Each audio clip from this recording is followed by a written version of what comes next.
Bueno, continuando entonces con nuestros temas del día de hoy, quiero hablar sobre libertad y destino, y hoy justamente el Día de la Paz, debido a que en el año 1914, justamente un 11 de noviembre de 1914, se firma el armisticio que da por finalizada la Primera Guerra Mundial. Así que estos hechos y otros más también, pero principalmente esto, es lo que nos lleva hoy a pensar con más razón, con más fuerza sobre la paz y dedicar este día a la reflexión sobre este tema. Bueno, libertad y destino.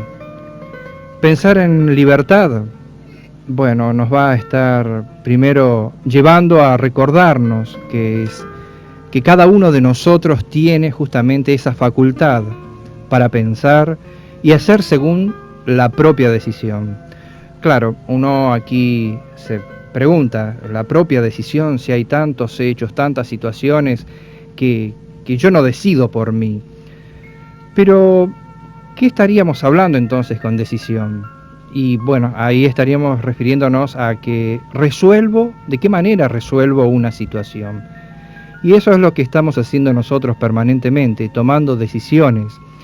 Y a partir de esa libertad nuestra, pero esa libertad básica, primaria, que es la libertad de pensamiento. ¿Y por qué la pongo básica y primaria? Porque justamente es a partir de aquí que empezamos a hacer cosas. Pero primero, antes de hacerlas, las pensamos. Y cuando estamos allí en ese mundo mental nuestros, metidos, en ese mundo de las ideas, allí como quien dice solos, con nuestros pensamientos, allí estamos entonces comenzando a crear todo aquello que luego lo transformamos en obras, en hechos, buenos, malos, que nos enriquecen, que nos perjudican. Y uno se pregunta, ¿esta libertad es absoluta o es restringida, limitada? Claro, lo primero que uno dice, no, esta libertad es absoluta. No vamos a coartar la libertad de pensamiento, porque justamente, y me refiero en nosotros mismos, ¿no? En primer lugar, porque justamente los grandes descubrimientos han surgido a partir de una actitud primaria, que es la libertad de pensar. Esa libertad de buscar, de descubrir, de conocer, de encontrar, y encontrar una explicación que nos ayude a entender. Bueno, esto llevado a lo personal, ¿no? Encontrar, conocer, descubrir cosas en nosotros que a partir de allí nos permita ser más conductores de nuestra vida. Bueno, por otro lado, uno diría, pero la libertad es restringida y limitada. ¿Cómo restringida y limitada? Si justamente uno está diciendo, para poder crear y desarrollarse, esa libertad no puede estar restringida y limitada.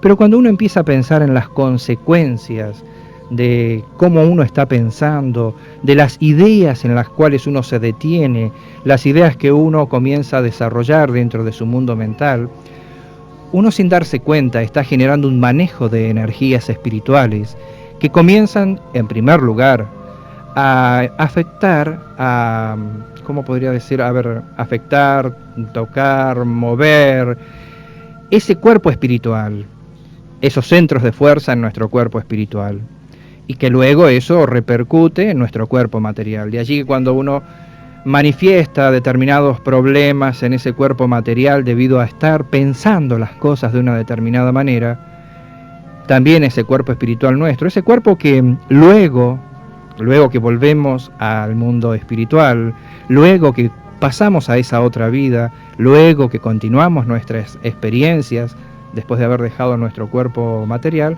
allí estamos con él, nuestro cuerpo espiritual. Pero entonces comienza a ser limitada esa libertad, porque si yo empiezo a pensar en quejarme, protestar, y no debo quejarme y protestar, ya me están coartando una libertad aquí, yo me estoy coartando una libertad.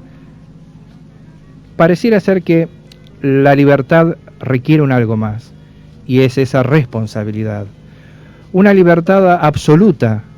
Yo puedo pensar, nosotros podemos pensar todo aquello que deseemos, pero tratándolo de hacer con responsabilidad. Es decir, responder por aquello en lo que nos detenemos y construimos mentalmente. Hacerme cargo de, justamente de aquellas consecuencias a partir de las cuales que surgen a partir de esa manera de pensar. ¿Pero por qué? Bueno, como decía anteriormente, ¿no? El cuerpo espiritual, nuestro cuerpo material, pero por sobre todas las cosas, nosotros, por nosotros mismos, espíritus en evolución, espíritus en tránsito por este mundo material. Y esto nos lleva a un primer paso, a una primera lucha, la lucha de renunciar. ¿De renunciar a qué?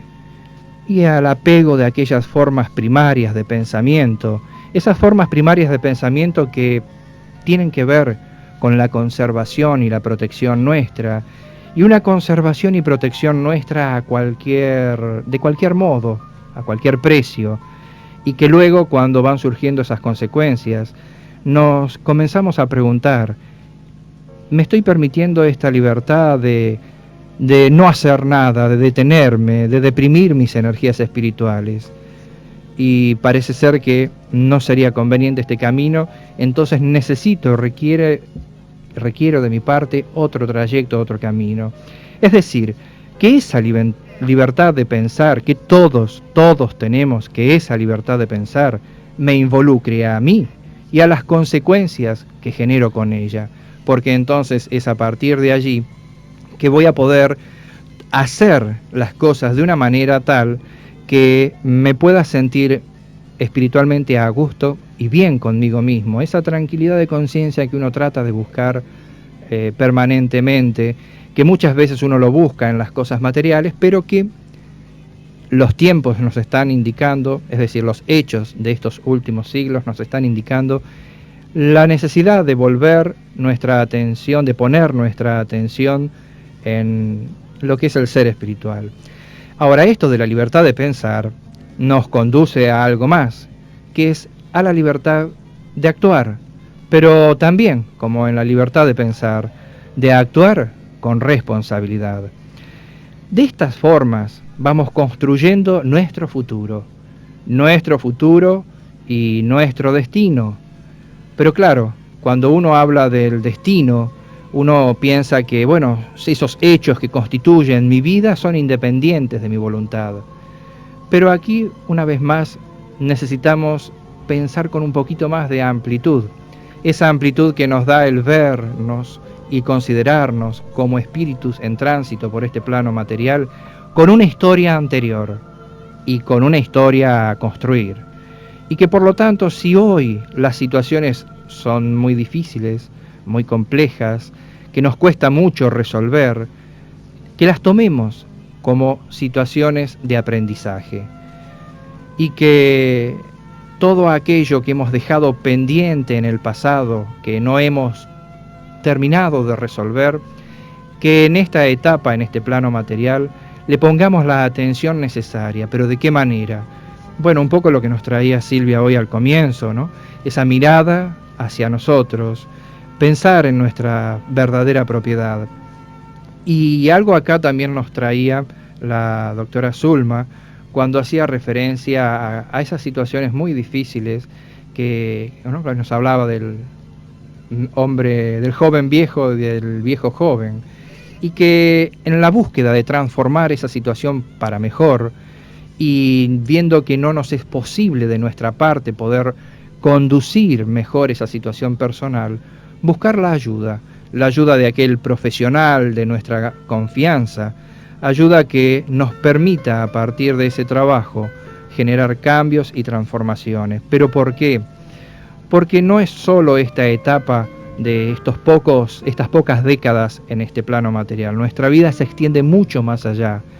Y el hecho de pensar en la desencarnación, es decir, retornar al plano espiritual, nos va a encontrar en esa otra vida con esas formas nuestras de pensar, las buenas, las positivas, las enriquecedoras, pero así también con todas aquellas miradas equívocas y muy apegadas a lo material, lo cual nos va a hacer que ese periodo de turbación en el plano espiritual, periodo de turbación, ¿se acuerdan en los programas anteriores cuando hacíamos referencia a ello? Ese periodo en el cual uno comienza a despertar en el plano espiritual, que puede ser breve, como salir de un sueño, o puede ser un despertar muy largo, como salir de una pesadilla. ¿Pero por qué esto?